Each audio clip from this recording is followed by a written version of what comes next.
2024년 5월 10일입니다. 새벽기도 예배드로전서 3장 16절의 말씀으로 선한 양심이라는 제목으로 잠시 은혜를 나누겠습니다. 어제 새벽에는 너희 마음에 라는 제목을 드렸지요. 곧 너희 마음에 그리스도를 주로 삼으라고 말씀을 드렸습니다. 우리는 우리가 두려워하는 것의 종이 됩니다. 곧 그것이 우리의 주가 된다는 것이죠. 세상의 것을 두려워하지 말고, 세상의 핍박을 두려워하지 말고 그리스도를 두려워하고 그리스도를 주로 삼아야 된다 말씀을 드렸습니다. 또한 우리 안에 있는 소망에 관해 묻는 자들에게 언제든 어디서든 답할 수 있도록 준비하라고 말씀드렸지요. 성경 말씀을 인용하여 말씀대로 전하라 하였습니다. 우리를 조롱하는 이들에게도 전할 수 있어야 하고, 우리가 사랑하는 가족에게도 전할 수 있어야 하고, 우리를 향하여 공격하는 이들을 향하여서도 우리가 변호할 수 있어야 된다 말씀을 드렸지요. 우리의 참 소망 예수 그리스도를 전할 수 있는, 소개할 수 있는 우리가 되기를 간절히 바랍니다. 어떤 마음으로요? 온유함과 두려워함으로, 경외함으로 하라고 하였습니다. 그리고 이제 오늘 말씀이 이어지지요. 온유함과 두려워하는 마음에 이어서 선한 양심을 가지라 하였습니다. 선한 양심과 그리스도 안에서의 선행을 병행하라는 것입니다. 오늘 말씀이요. 왜냐하면 성도들을 비방하는 자들에게 부끄러움을 주게 하기 위함입니다. 어떤 내용인지 오늘 두 가지를 말씀드릴 때에, 하나는 선한 양심이 무엇인가 말씀을 드리겠습니다. 또 두 번째는 그들이 받는 심판에 대하여서 잠시 언급을 하겠습니다. 먼저 선한 양심이라 하면 정직한 것을 말을 합니다. 또한 깨끗한 양심을 말합니다. 누구 앞에서요? 하나님 앞에서. 하나님 앞에서 자기 자신에 대한 도덕적인 마음, 또 영적인 인식을 갖는 것을 선한 양심을 가지라는 것입니다. 곧 우리의 현실 상황 속에서 우리의 마음 자세를 무시할 수 없지요. 우리가 살아가는 데 있어서, 오늘 새벽에 나오는 데 있어서도, 또한 우리가 밥 먹는 데 있어서도, 또한 우리가 누군가를 대하며 누군가를 만나고 무엇인가를 할 때 있어서 우리 마음에 선한 양심을 가져야 된다라는 것입니다. 항상 말씀에 근거한 참 선한 마음의 자세를 가지고 행동하고 살으라는 것입니다. 이것은 철저히 하나님 앞에 갖는 마음입니다. 선한 양심이라 했죠. 하나님 앞에 갖는 마음 자세입니다. 그리스도인 우리 모든 성도들은 이러한 마음을 가지고 있어야 한다는 것이죠. 그것을 이제 틴테일 주석에서 선한 양심을 두 가지로 정의를 했습니다. 하나는요, 매일의 삶 속에서 하나님 앞에 의식적으로 순종하려고 노력하라는 것이에요. 그리고 불순종하려는 것을 피하라는 것입니다. 어떠한 우리가 날마다의 삶의 선택의 기로에 있지요. 그리할 때 말씀에 순종하기로 우리가 날마다 의식적으로 생각하고 판단하고, 반대로 불순종하려는 것을 피하라는 것입니다. 순종하고 불순종을 피하는 것을 의식적으로 날마다 순간순간 노력하라는 것입니다. 이것이 오늘 말씀이 중요하다는 거예요. 내가 인지하고 내가 마음에 늘 품고 나오라는 것입니다. 예를 들면요, 오늘 새벽을 나옴에도 아침에 피곤하고 힘들고 어렵고 여러 가지 상황에 있지만 하나님을 사랑하는 마음으로, 하나님과 교제하기 위해서, 하나님께 나의 소원을 아뢰고 또 하나님의 마음을 알기 위해서, 그러한 하나님 앞에 선한 양심을 날마다 가지라는 것입니다. 그것이 이제 첫 번째이고요. 또한 두 번째로 선한 양심을 가지라는 것이 무엇인가? 우리가 자신의 삶에 있어서 어떤 죄든지 깨달았을 때에 즉각적으로 회개하고 용서를 구하는 기도를 계속하라는 것입니다. 너무나도 중요합니다.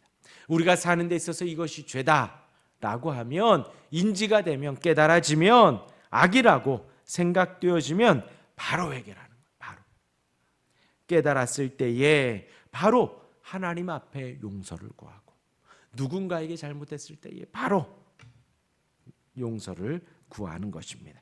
이 두 가지를 매일 연습하고 훈련하라는 것입니다. 선한 양심을 가지라는 것. 그래야 할 때에 유익으로는 기도의 효과가 있습니다. 그에 따른 선한 양심을 따른 유익이 무엇인가? 우리가 기도할 때에 담대함을 얻는다는 거예요. 요한일서 3장 21절과 22절의 말씀에 보면 사랑하는 자들아 만일 우리 마음이 우리를 책망할 것이 없으면 하나님 앞에서 담대함을 얻고 무엇이든지 구하는 바를 그에게서 받나니 이는 우리가 그의 계명을 지키고 그 앞에서 기뻐하시는 것을 행함이라. 우리 마음이 우리를 책망할 것이 없으면 하나님 앞에 날마다 그렇게 선한 양심으로 살아가서 하나님 앞에 내 마음이 책망할 것이 없으면 하나님 앞에서 우리가 담대함을 얻는다는 거예요. 담대함을. 그러하기에 선한 양심을 가지라. 기도의 효과가 있다 말씀을 드렸습니다. 하나 더 읽어드리면요. 히브리서 10장 22절의 말씀입니다. 우리가 마음의 뿌림을 받아 악한 양심으로부터 벗어나고 몸은 맑은 물로 씻음을 받나니 참마음과 온전한 믿음으로 하나님께 나아가자. 우리가 신앙생활하는 가운데에 날마다 말씀을 보고 날마다 기도하는 가운데 하나님 앞에 선한 양심을 가지고 그렇게 살아갈 때에 오늘 이 히브리서 10장 22절 말씀대로 참마음과 온전한 믿음으로 하나님께 나아갈 수 있다라는 것이죠. 그리스도의 보혈과 그 공로가 우리의 마음에 뿌려지는 거예요. 아까 말씀드린 대로 날마다 회개하라 그랬죠. 인지하고 생각되어질 때 바로 용서를 구하라 했습니다. 무엇 앞에요? 예수 그리스도의 거룩한 보혈 앞에 나아가는 것입니다. 거룩한 보혈 앞에.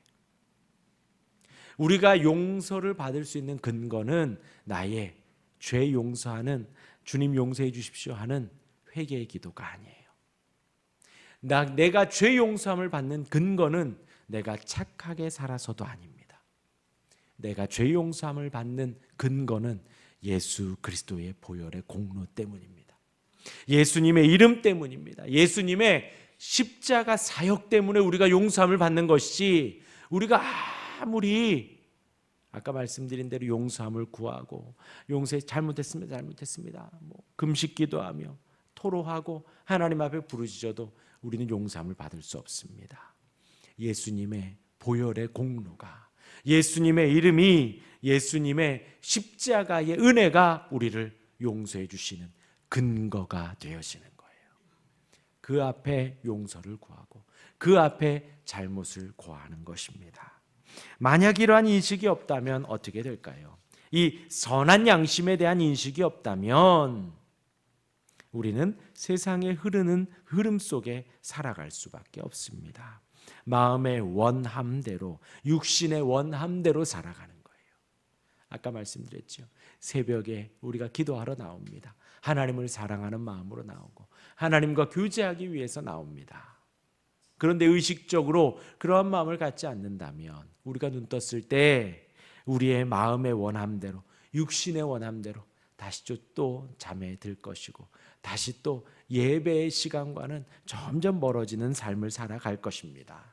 그것을 방탕함이라고 하는 거예요.